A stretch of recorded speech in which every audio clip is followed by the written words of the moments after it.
Assalamualaikum warahmatullahi wabarakatuh. Perkenalkan, nama saya Adrian Nolan, ingin menjelaskan soal UTS Termo 1.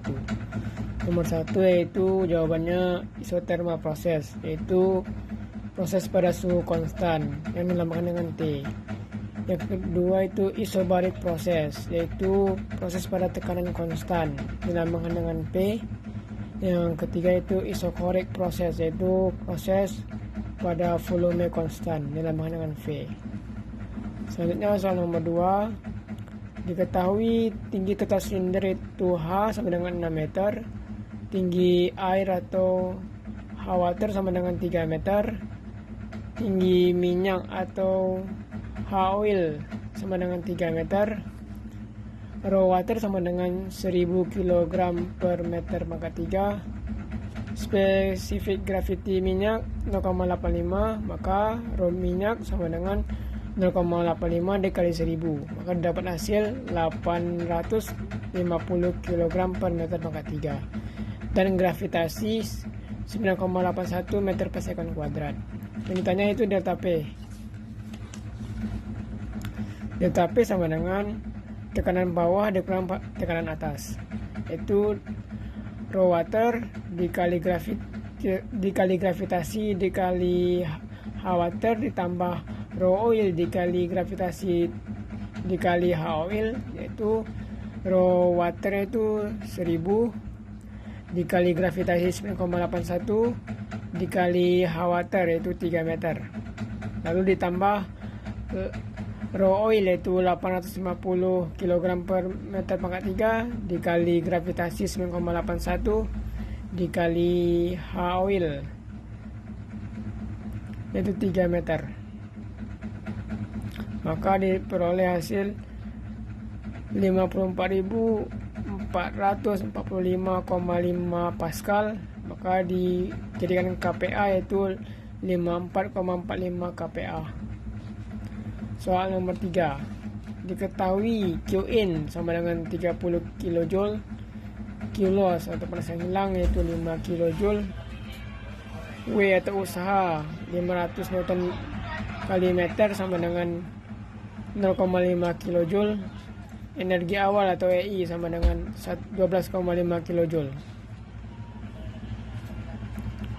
Yang ditanya itu energi akhir. Yang pertama, hitung panas bersih yang diterima sistem atau kinet. Kinet rumusnya Qin dikurang Qloss. Qin-nya 30 kJ, Qloss-nya 5 kJ, maka diperoleh hasil 25 kJ. Kerja pada pedal wheel dianggap sebagai kerja masuk, maka nilainya positif yaitu 0,5 kJ. Maka perubahan energi sistem atau delta E sama dengan kinet ditambah W, yang dimana kinet itu 25 kJ ditambah W yaitu 0,5 kJ, maka diperoleh hasil 25,5 kJ. Maka energi akhir sama dengan energi final, yaitu rumusnya EI ditambah delta E, dimana EI yaitu 12,5 kJ ditambah delta E yaitu 25,5 kJ, maka diperoleh hasil 38 kJ. Baik, untuk soal selanjutnya itu soal nomor 4, diketahui debit aliran atau V dot sama dengan 65 meter pangkat 3 per sekon, perbedaan elevansi atau H sama dengan 90 meter, raw water yaitu 1000 kg per meter pangkat 3, di mana kita menggunakan asumsinya air, dan gravitasi 9,81 meter per sekon kuadrat. Efisiensi keluaran yaitu 0,84 atau 84%. Yang ditanya yaitu daya listrik keluaran atau PE. Yang pertama, daya potensial maksimum atau daya hidrolik pada turbin, rumusnya yaitu rho dikali G dikali V dot dikali H, di mana rho itu 1000 rho air, gravitasinya itu 9,81 dikali V dot yaitu 65 meter pangkat 3 per sekon dikali H yaitu 90 meter, maka diperoleh hasil 57.388.500 watt. Kemudian kita cari daya listrik keluaran setelah memperhitungkan efisiensi, yaitu PE sama dengan Efisiensi keluaran dikali P hidrolik, di mana efisiensi keluaran yaitu 0,84 dikali P hidrolik yaitu 57.388.500 watt. Maka diperoleh hasil yaitu 48.206.340 watt. Maka kita ubah ke megawatt, diperoleh hasil 48,2 megawatt. Baiklah, untuk soal nomor 5 yaitu yang diketahui awalnya itu P atau tekanan yaitu 200 kPa dan X 0,7, maka kita dapat ini berada pada kondisi saturated liquid. Maka dari tabel diperoleh 2045,8 untuk H-nya dan T-nya 120,21.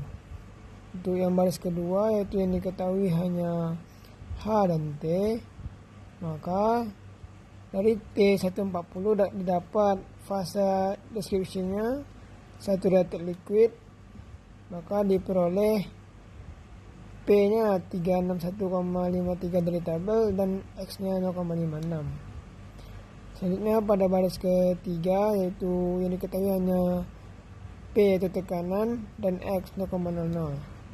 Dari P dan X ini maka diperoleh pasanya yaitu saturated liquid. Dari tabel didapat H-nya 752,74 dan T-nya 177,66. Maka untuk baris keempat yang diketahui hanya T dan P dan X. Maka untuk mencarinya maka diperoleh dari T dan P ini dari tabel, maka deskripsi fasanya itu compressed liquid. Dan untuk baris kelima yang diketahui hanya P dan X, maka karena X-nya besar dari 1 maka fasanya saturated vapor.